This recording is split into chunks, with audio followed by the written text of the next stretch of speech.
Inclusive, tem um ouvinte que dividiu uma história pessoal aqui. Ele colocou, né, que é pai de uma criança que foi diagnosticada no espectro, e ele coloca o seguinte: meu filho hoje consegue relacionar-se muito melhor com todos da família e, claro, com a devida assistência. Eu não vou ler a história toda, mas é sobre não deixar bateria no iPad. Colocou aqui que carrega só um tanto, né? E explicou uma história bem longa.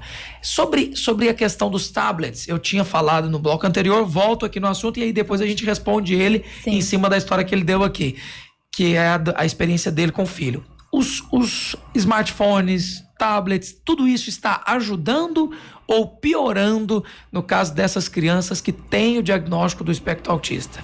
Quando nós pensamos em comunicação social, se eu coloco um aparelho eletrônico na frente da criança, em que ela não tem maturidade para desligar, o cérebro ali vai receber aquelas informações e não vai ter necessidade dessa criança falar, obviamente isso vai sim comprometer o desenvolvimento dessa criança. Pior até de uma criança que não tem o espectro autista, Exatamente. né? Exatamente.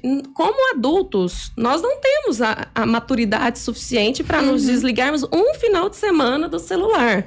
Imagine uma criança de 2, 3 anos em que ela simplesmente tem que passar o dedo, ou talvez nem passar o dedo ali para receber as informações, sem necessidade de abrir a boca, sem necessidade de conversar. Isso é um perigo, né? É simplesmente receber a informação.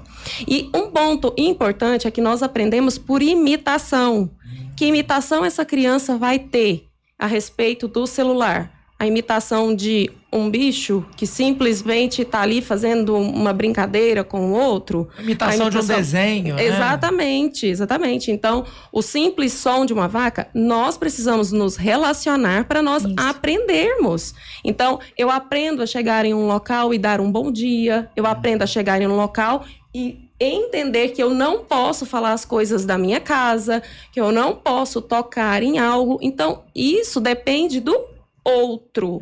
Então, nesse sentido, as telas, os tablets, celulares, eles podem gerar, sim, um comprometimento negativo. Sim. No entanto, hoje, nós também temos outras formas de usar esses produtos eletrônicos como acesso à informação. Perfeito. Então, por exemplo, nós temos o sistema de comunicação alternativa. Então, a criança, ela não consegue expor um desejo, expor uma intenção, ela pode clicar numa imagem e citar, eu quero. Então, isso é um benefício para a criança, mas vai depender do fator idade, vai depender do aplicativo e não deixar de forma aleatória.